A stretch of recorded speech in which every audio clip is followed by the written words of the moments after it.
Un collège incendié à cause du narcotrafic, je te raconte. Ça, c'est ce qu'il reste de la salle informatique.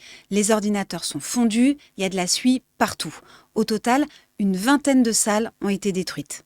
C'est démoralisant, c'est assez troublant un peu. Pour nous, c'est très choquant. L'année dernière, il y a eu les mortiers et cette année, il y a ça.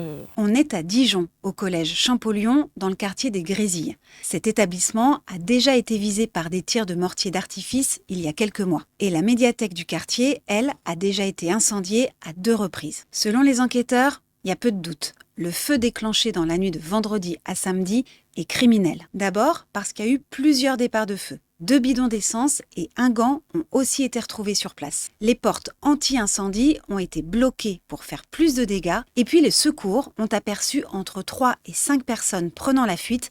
Elles étaient cagoulées et tout en noir. Selon les autorités, il s'agit de représailles après des opérations de lutte contre le trafic de drogue dans le quartier. Quand on fait mal aux trafiquants de drogue, quand on leur porte des coups, il y a souvent des actions de représailles, des actions qui sont des espèces d'actions de vendetta qui n'ont pas leur place dans la République française. Et donc on pense qu'il y a évidemment un lien entre les succès policiers en matière de lutte contre le trafic de stupéfiants et ces actes absolument ignobles. L'établissement qui accueille 490 élèves va rester fermé pendant plusieurs mois. Depuis ce matin et jusqu'à mercredi, les élèves peuvent parler à des psychologues. Dès demain, les 6e et 5e qui ne peuvent pas rester chez eux seront pris en charge sur un autre site. Les cours reprendront jeudi et vendredi à distance. Après, ce sera les vacances, 2 semaines pour trouver des solutions pour la rentrée le 5 janvier.